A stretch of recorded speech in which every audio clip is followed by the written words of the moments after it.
The last lap, a story for every JBIMS aspirant.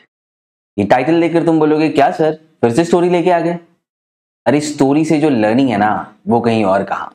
तो देखते हैं अब इस स्टोरी में है क्या। ये स्टोरी है गोपाल, विशाल और विवेक के बारे में, और इसका पहला चैप्टर स्टार्ट होता है at final year of engineering. ये तीनों अपने फाइनल ईयर ऑफ इंजीनियरिंग में है और अब यही सोच रहे हैं कि अब क्या, अब करना क्या है जिंदगी में। फिर आ जाता है इनका लाइफ का चैप्टर 2, इनका टारगेट JBIMS, क्योंकि इनसे किसने कह दिया कि MBA में बहुत स्कोप है। अब JBIMS पहुंचना है तो इनको पता चला कि यार यहाँ पे तो बहुत कंपटीशन है। तो क्या हुआ, हम तो कंपटीशन के लिए प्रिपेयर करेंगे। तो इन्होंने बना लिया अपना स्केड्यूल, 9 महीने में जिंदगी बदलेंगे। क्योंकि इनका इंजीनियरिंग खत्म हुआ था जून में और एग्जाम होगा मार्च में, तो इनके पास थे 9 महीने अपने जिंदगी बदलने के लिए, विच मीन्स MBA CET के लिए प्रिपेयर करने के लिए। फिर क्या हुआ, फिर आगे इनकी स्ट्रैटेजी। अभी हर कोई अपना ज्ञान बांटता रहता है कि MBA CET क्रैक करने के लिए स्ट्रैटेजी क्या होना चाहिए। तो इन्होंने बोला जो सीनियर बोलेंगे वो मैं करूंगा, तो वो वही करने लगे। तो तीनों की अपनी अपनी स्ट्रैटेजी बन गई। अब पहले तो देख लेते हैं इनकी स्ट्रैटेजी क्या थी। तो इनमें से सबसे स्मार्ट जो अपने को समझता था वो था विशाल। तो विशाल को किसी ने ये बता दिया कि अरे MBA CET जो होता है ना, इट्स ऑल अबाउट प्रैक्टिस। जितना मॉक तू प्रैक्टिस करेगा ना उतना तेरे लिए ये एग्जाम बेस्ट होगा। ये कैट जैसा लॉजिकल बेस्ड एग्जाम नहीं है, इसके लिए प्रैक्टिस चाहिए, स्पीड चाहिए। तो विशाल ने सोच लिया कि वो है ना 100 के ऊपर मॉक टेस्ट लिखेगा, क्योंकि उससे किसी ने बता लिया लास्ट ईयर का जो टॉपर था ना उसने 100 मॉक टेस्ट लिखा था। तो 100 मॉक टेस्ट लिखो तो तुम्हारा MBA CET क्रैक हो जाएगा, इट्स ऑल अबाउट प्रैक्टिस। तो ये आ गया प्रैक्टिस वाली स्ट्रैटेजी पे। विवेक को किसी ने ये बता दिया अरे ब्रो तेरे कॉन्सेप्ट क्लियर चाहिए। कौन बता रहा है? सीनियर्स। अरे तेरे कॉन्सेप्ट क्लियर चाहिए, मॉक तो क्या है तू बाद में भी लिख लेगा, मॉक तो क्या है 30 मॉक्स भी लिख चल जाएगा, बट तेरे कॉन्सेप्ट क्लियर चाहिए। तो विवेक ने अपने कॉन्सेप्ट पर काम करना शुरू कर दिया। तो एक गया प्रैक्टिस पर, दूसरा गया कॉन्सेप्ट पर, तीसरा आया हमारा गोपाल। गोपाल बहुत ही चिल्ड आउट बंदा था। गोपाल ने बोला ठीक है अभी 9 महीने ना, अभी तो इंजीनियरिंग कंप्लीट की है, इतना टॉर्चर अभी लाइफ में खत्म हुआ है तो क्या थोड़ा ब्रेक ले लेते ना। वो चला गया हिमाचल और वो चिल कर रहा था पूरा 6 महीना।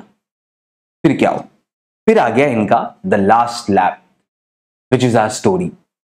लास्ट लैप क्या है, इन्होंने अपनी लाइफ को जो है एक्चुअली में 7 मंथ्स को दे केप्ट इट सेपरेट, और लास्ट के जो 2 मंथ्स थे इन्होंने ये बोला था ये होगा हमारा लास्ट लैप। यहां पे हम क्या करेंगे, अभी मॉक टेस्ट सीरीज ज्वाइन करते। इसका मतलब क्या है, इसके कॉन्सेप्ट क्लियर हो गए। विवेक बोल रहा है अरे कॉन्सेप्ट पूछ तू, ऐसा टाइम स्पीड डिस्टेंस घुमाऊंगा, ऐसा टाइम एंड वर्क घुमाऊंगा, सर्कुलर पजल्स ऐसे बताऊंगा तुझे का तू समझेगा नहीं, कि इतना मेरे को कॉन्सेप्ट आता है। विवेक फुल अपने कॉन्फिडेंस पे है, कॉन्सेप्ट पे। और जो विशाल है वो फुल कॉन्फिडेंस पे, अपनी प्रैक्टिस पे। अरे हर एक मॉक मेरे को लर्न हो गए, मैंने अभी तक 80 मॉक लिख चुका हूं, अभी तक तो लास्ट लैप पे अपन आए भी नहीं, और अब भी मेरा मॉक में स्कोर आ रहा है 120 125, क्या मुझे बीट करोगे तुम लोग।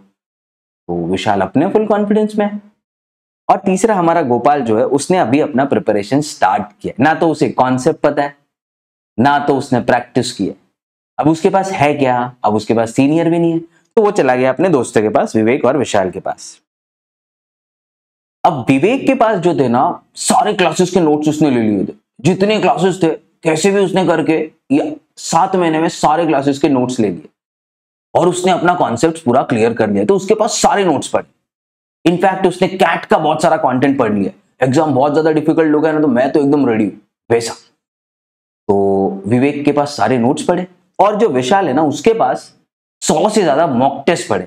अभी एक क्लासेस ज्यादा से ज्यादा 20 30 40 मॉक टेस्ट देगा, तो उसने 4-5 क्लासेस के मॉक टेस्ट एकदम गैदर करके अपना कलेक्शन रखा है। तो दोनों के पास मटेरियल पड़ा है। तो इसने क्या बोला गोपाल ने, अब विशाल मुझे कोई भी एक मॉक टेस्ट सीरीज दे दे, मुझे 30 मॉक टेस्ट दे दे। तो ठीक है, विशाल ने बोला हाँ यार दोस्त है ना गोपाल अपना, तू ले ले ले ले। ओके, गोपाल का प्रिपरेशन स्टार्ट हो रहा है लास्ट लैप में, which means in the last 60 days, 2 महीने पड़े। तो उसने मॉक टेस्ट जिससे ले ली। फिर वो विवेक के पास गया, यार कोई भी एक क्लास का नोट्स दे दे भाई, एक ही क्लास का मुझे नोट्स दे दे, बस उसी से कॉन्सेप्ट पढ़ लूंगा, जो भी मुझे ब्रशअप करना है सब वहां से कर लूंगा। उसने बोला ले ले ले, ये नोट्स मेरे कोई काम का नहीं, 2-2 पढ़ा है, एक ही क्लास का 2 नोट्स एक्स्ट्रा आ गया मेरे पास, तो अभी तू ले ले। तो ठीक है बोला, गोपाल के पास अभी नोट्स भी आ गए, गोपाल के पास अभी मॉक टेस्ट भी आ गए।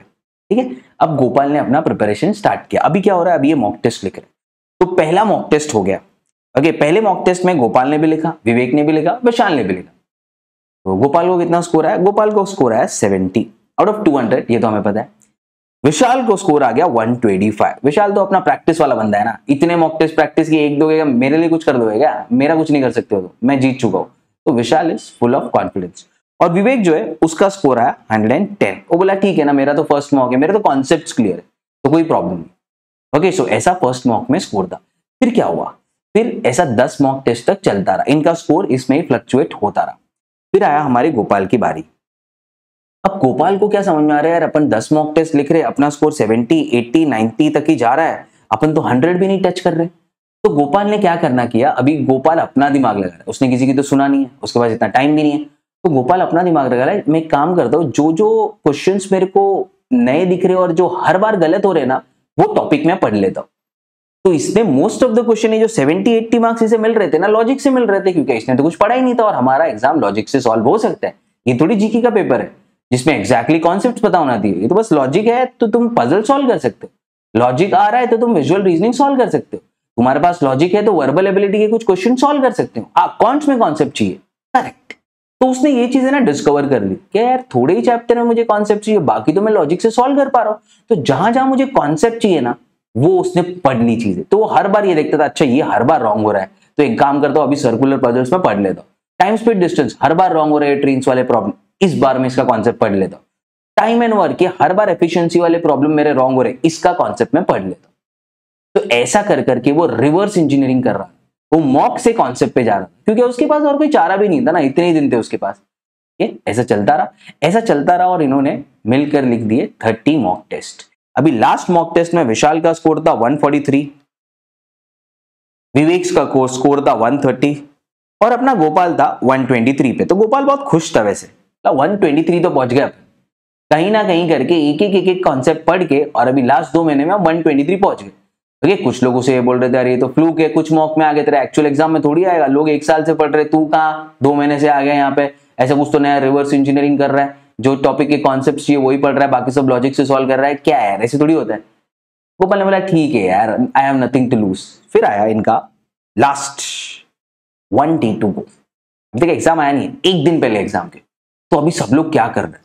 विशाल ने बोला मैं 2 मॉक टेस्ट लिखूंगा, सुबह भी लिखूंगा, शाम को भी लिखूंगा, नेक्स्ट डे जाके वही प्रैक्टिस करूंगा, एकदम मस्त से एग्जाम लिखूंगा।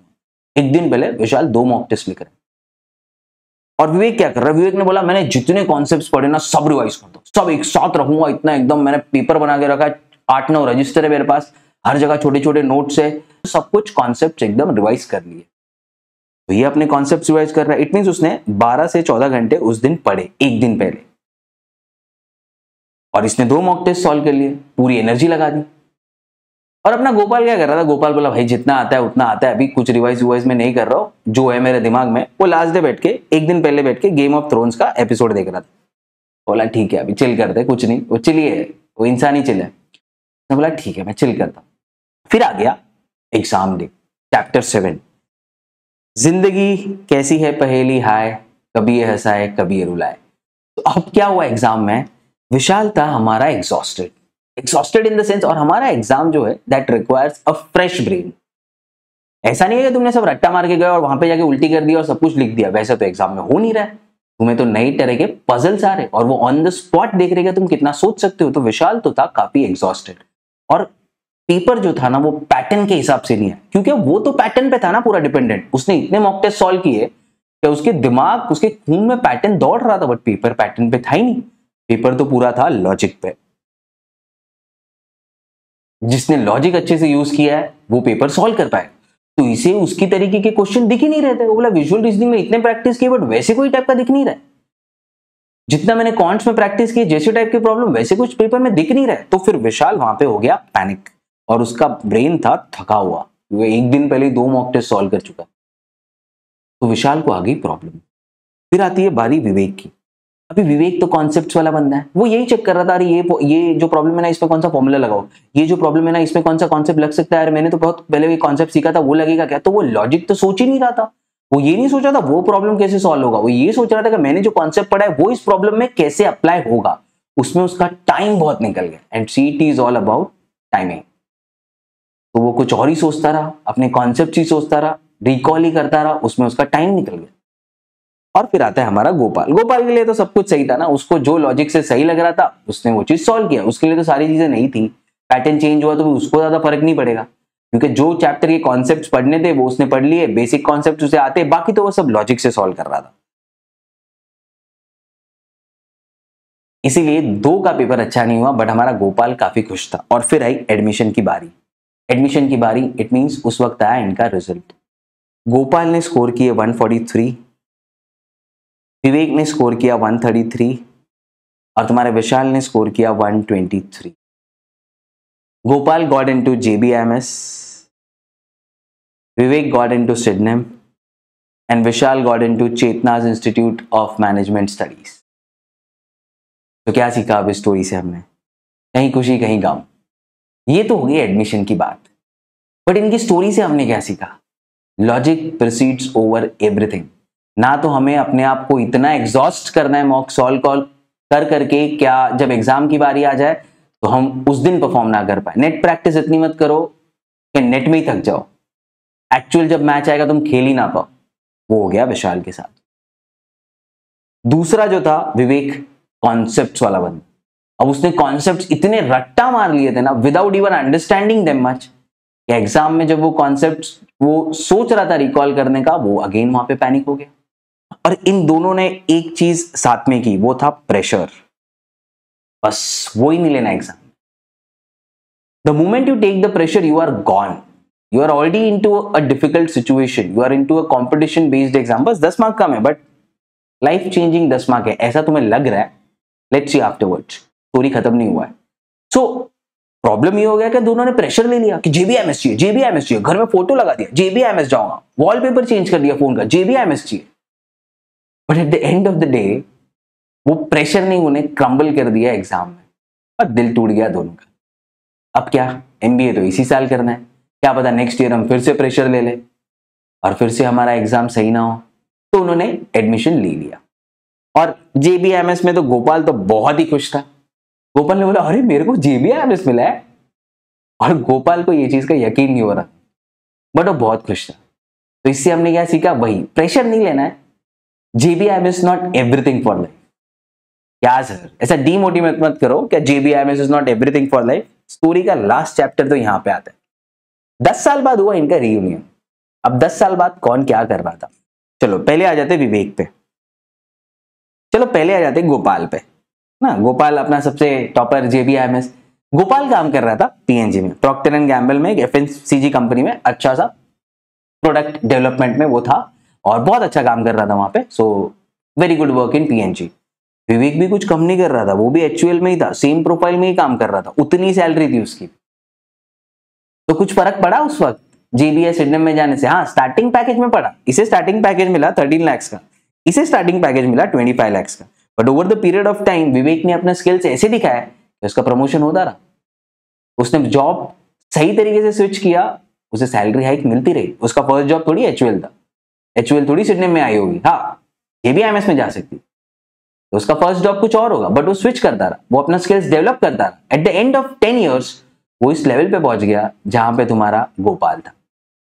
तो उस दिन वो हार गया था, बट असली एग्जाम तो जिंदगी लेती है। जिंदगी के एग्जाम में विवेक जीत गया। वही मैं बोल रहा था, JBMS is not end of the road. Yes, it is a pathway, but इतना प्रेशर मत ले लो JBMS का कि तुम लास्ट में यही सोच लो नहीं JBMS चाहिए, JBMS चाहिए, प्रेशर में ही क्रम्बल हो जाओ। अगर ये वर्ल्ड कप का फाइनल मैच है, सी मुझे सारी चीजें क्रिकेट से ही समझी है, ओके, तो ये इसी क्रिकेट से ही सोचते हैं। अगर ये वर्ल्ड कप का फाइनल मैच है, ओके, और अगर धोनी जा रहा है वहां पे इन द फाइनल मैच, तो वो अगर ये प्रेशर लेके गया कि अरे मुझे फाइनल मैच है, स्कोर करना है, your feets will start shaking, you will crumble. और वही होता है बहुत बच्चों के साथ एग्जाम में, इतना प्रेशर ले लेते कि नहीं इतना मेहनत किया, JBMS तो चाहिए। अरे JBMS is not the end of the road. असली एग्जाम तो जिंदगी लेगी। अगर एग्जाम में परफॉर्म मत नहीं कर पाए तो जिंदगी में परफॉर्म कर दो यार। फिर आते हैं हम हमारे विशाल पे। अब विशाल के साथ क्या हुआ था? विशाल को जॉब मिली, विशाल ने जॉब छोड़ दी 6 महीने, और फिर विशाल ने स्टार्ट कर दी अपनी खुद की company. Now Vishal's company got an investment of 1000 crore। अरे सर ये तो चेतना में पड़ा है ना, क्या फर्क पड़ता है? जिंदगी थोड़ी ये पूछेगी तुमको IIT से निकले हो, IIM से निकले हो, या JBIMS से निकले हो या MET से निकले हो, वो तो सिर्फ इतना बोलेगी भाई आइडिया क्या है, तुम्हारा सेल्स क्या हो रहा है, तुम कितने पैशनेट हो अपने आइडिया को लेके। ओके, सो यही बताना है कि आगे लाइफ बहुत चेंज हो जाएगा। तो अभी जो बच्चे हैं जो JBIMS के लिए एस्पिरेशंस रख रहे हैं, all that you need to know is picture अभी बाकी है मेरे दोस्त।